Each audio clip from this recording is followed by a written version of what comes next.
Good morning, everybody. Happy MLK Day. Happy Martin Luther King Jr. Day. 50th anniversary of his death. Wow. What a celebration. What a commemoration. What a time to come to you on Monday morning. It's time for Monday Morning Manna, and bless God for you, and hope you're up.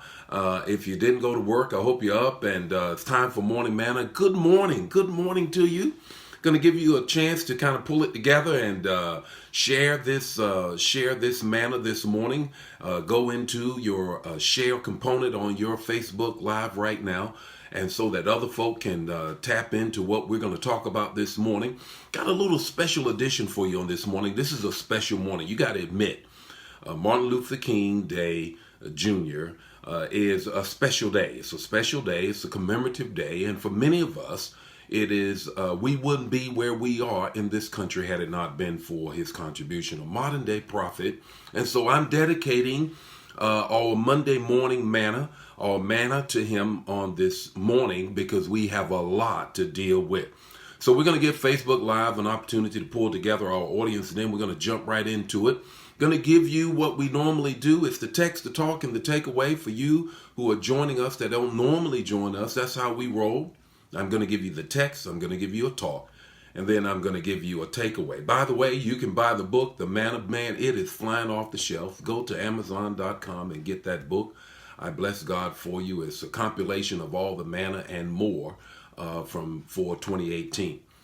Okay, we're going to give you another minute or two because I have something really deep in my heart to share with you. Got a word for you on this morning.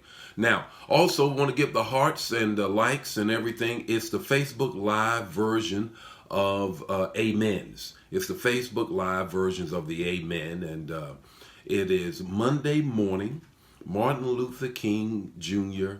National Holiday. And it's the 50th year anniversary of his assassination, and we want to deal with that today. We want to deal with that this morning. So it's the text, the talk, and the takeaway. Here's the text this morning. Here's the text. It's Matthew 26 and 40. Matthew 26 and 40. It's Jesus talking to his three inner circle guys, Peter, James, and John. They're in the Garden of Gethsemane, and here's his words to them. Could you not watch with me for 1 hour? Could you not watch with me for 1 hour? Here's what we want to talk about this morning. Watch and pray. Watch and pray. Stay woke. You got to stay woke. Here's what Jesus is saying to the disciples in the Garden of Gethsemane. It's a familiar place for them. They always go there when they come to Jerusalem. It's their place where they hang out. And here they are in the Garden of Gethsemane, and it is hours from Jesus' crucifixion, and he's with his three closest folk, and Peter, James, and John, and he wants them to stay woke. He wants them to stay woke because he knows that the authorities are coming to get him. They're going to capture him. They are going to put him on trial. They're going to take him to court. They're going to convict him, and then they're going to crucify him. I want you to know that in that text is what is going on in our country right now. The United States is in the Garden of Gethsemane and it's been pressed. That's what the Gethsemane means, a wine press. It is being pressed on all sides as to what is it going to be. And I'm declaring when we have a president that would use the language that he has used to describe his own citizens, SOBs, that's old news. The latest news is, you know what I'm saying, whole of countries, and for many of us, he's talking about the motherland in which we come from. Wouldn't have dare use that language about any country in Europe. No, not at all. But feels free to use that kind of language when it comes to people of color and the continent. Let's get it straight. It's not a country. The continent of Africa. To call that kind of a thing. Now, many of you said, well, you know what, Bishop, how is that relevant to what is in the text? Because Jesus died for everyone. He reflects the values that America tries to reflect itself.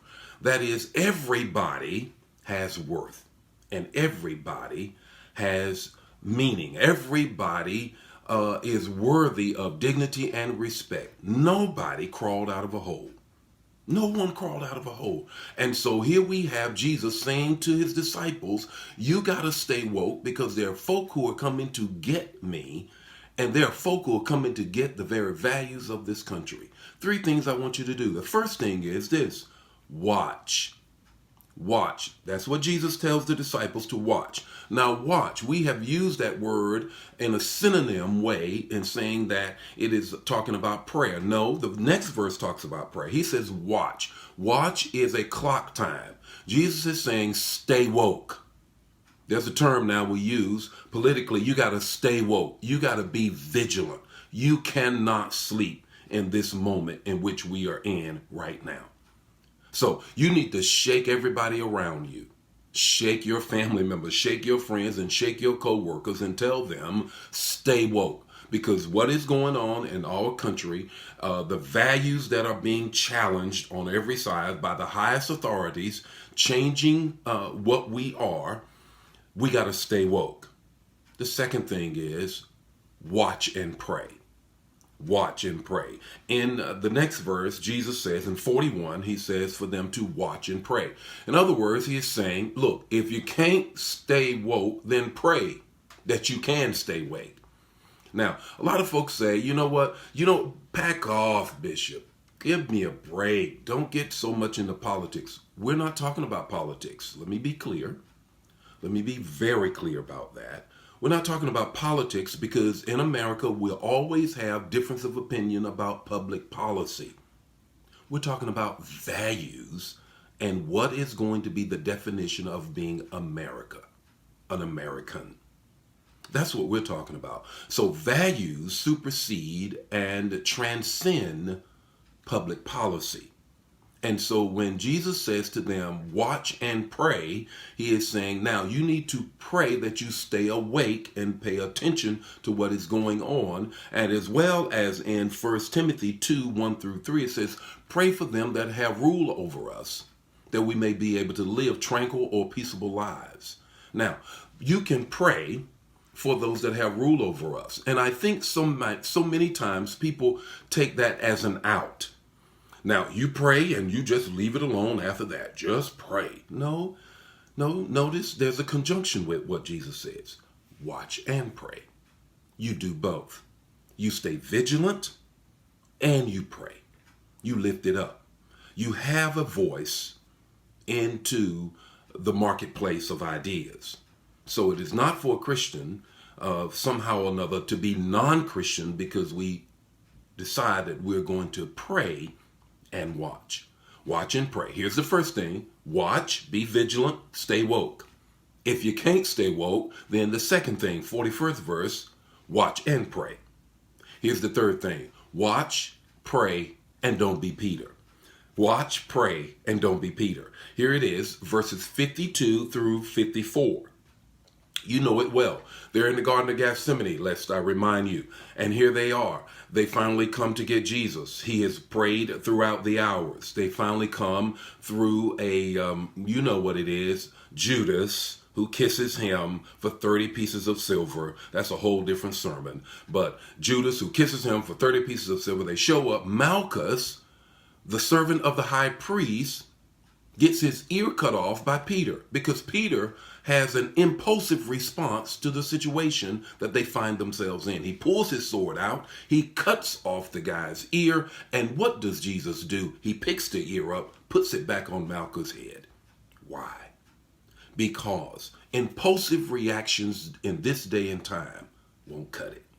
And if you cut a person's ear off, they can never hear the sense that you make. If you cut a person's ear off, they can't hear the peace that you're about to speak. If you cut a person's ear off, you cannot speak into them the unity as opposed to their division. If you cut their ear off, you can't speak into their lives.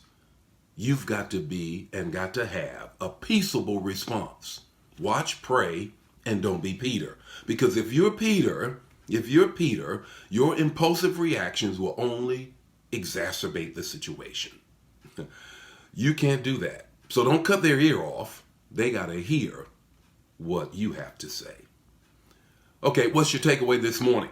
Takeaway this morning is this. It's kind of long. I want you to get it. I need you to get that. Watch, pray, don't be Peter. Vote your values because Christmas is coming early this year. Christmas this year is November the 13th. That's right. Christmas this year. Let me give you the news. Let me give you the news break. Here is breaking news. Christmas this year is not December the 25th, but November the 13th. It's the second Tuesday in November. And that's when you get to vote your values. God bless you today. Happy MLK Day. Share this. Share the manna today. We need to get this word out. Lord be with you. May his face shine upon you and give you peace. I'll see you next Monday with more Monday Morning Manna. Don't forget to buy the book. Bye now.